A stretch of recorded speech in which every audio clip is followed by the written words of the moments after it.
Today's story is The White Snake from the Brothers Grimm fairy tales. A long time ago there lived a king who was famed for his wisdom through all the land. Nothing was hidden from him, and it seemed as if news of the most secret things was brought to him through the air. But he had a strange custom. Every day after dinner, when the table was cleared and no one else was present, a trusty servant had to bring him one more dish. It was covered, however, and even the servant did not know what was in it. Neither did anyone know, for the king never took off the cover to eat of it until he was quite alone. This had gone on for a long time, when one day the servant who took away the dish was overcome with such curiosity that he could not help carrying the dish into his room. When he had carefully locked the door, he lifted up the cover and saw a white snake lying on the dish. But when he saw it, he could not deny himself the pleasure of tasting it, so he cut off a little bit and put it into his mouth. No sooner had it touched his tongue than he heard a strange whispering of little voices outside his window. He went and listened, and then noticed that it was the sparrows who were chattering together and telling one another of all kinds of things which they had seen in the fields and the woods. Eating the snake had given him power to understand the language of animals. Now, it so happened that on this very day the queen lost her most beautiful ring, and suspicion of having stolen it fell upon this trusty servant, who was allowed to go everywhere. The king ordered the man to be brought before him, and threatened with angry words that unless he could before the morrow point out the thief, he himself should be looked upon as guilty and executed. In vain he declared his innocence. He was dismissed with no better answer. In his trouble and fear, he went down into the courtyard and took thought how to help himself out of this trouble. Now, some ducks were sitting together quietly by a brook and taking their rest, and whilst they were making their feathers smooth with their bills, they were having a confidential conversation together. The servants stood by and listened. They were telling one another of all the places where they had been waddling about all the morning, and what good food they had found, and one said in a pitiful tone, "Something lies heavy on my stomach. As I was eating it in haste, I swallowed a ring which lay under the queen's window." The servant at once seized her by the neck, carried her to the kitchen, and said to the cook, "Here is a fine duck. Pray kill her." "Yes," said the cook, and weighed her in his hand. "She was spared no trouble to fatten herself, and has been waiting to be roasted long enough." So he cut off her head, and as she was being dressed for the spit, the queen's ring was found inside her.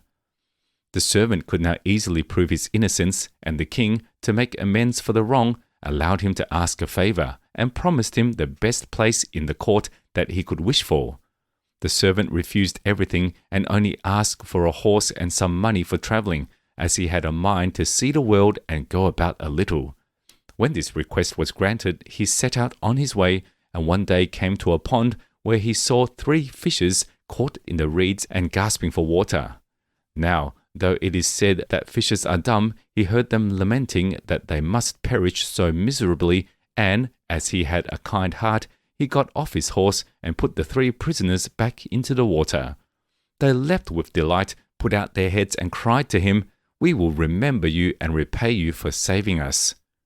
He rode on, and after a while it seemed to him that he heard a voice in the sand at his feet.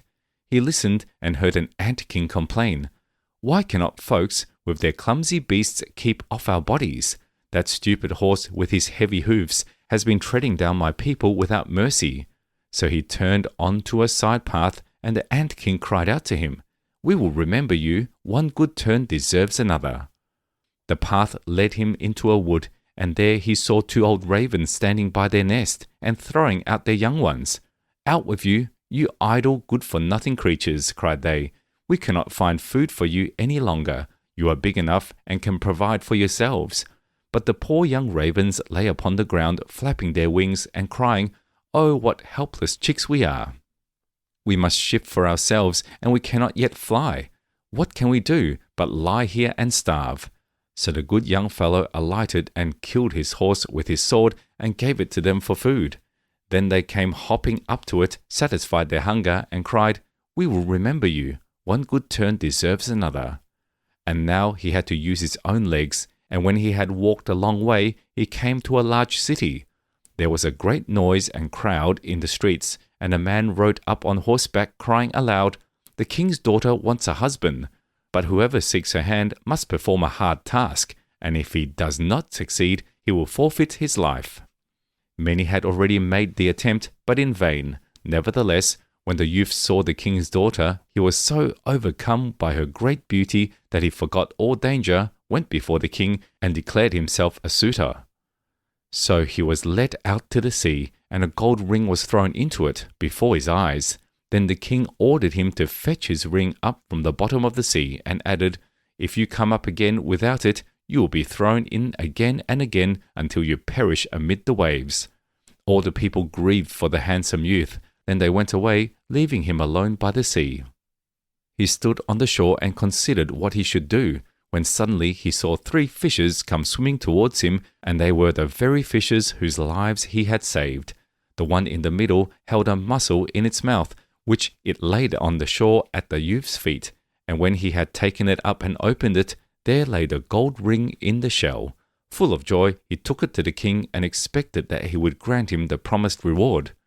But when the proud princess perceived that he was not her equal in birth, she scorned him and required him first to perform another task. She went down into the garden and strewed it with her own hands 10 sackfuls of millet seed on the grass. Then she said, "Tomorrow morning before sunrise, these must be picked up and not a single grain be wanting." The youth sat down in the garden and considered how it might be possible to perform this task, but he could think of nothing, and there he sat sorrowfully awaiting the break of day, when he should be led to death. But as soon as the first rays of the sun shone into the garden, he saw all the 10 sacks standing side by side, quite full, and not a single grain was missing. The ant king had come in the night with thousands and thousands of ants, and the grateful creatures had by great industry picked up all the millet seeds and gathered them into the sacks. Presently, the king's daughter herself came down into the garden, and was amazed to see that the young man had done the task she had given him. But she could not yet conquer her proud heart, and said, "Although he has performed both the tasks, he shall not be my husband until he had brought me an apple from the tree of life." The youth did not know where the tree of life stood, but he set out and would have gone on forever as long as his legs would carry him, though he had no hope of finding it.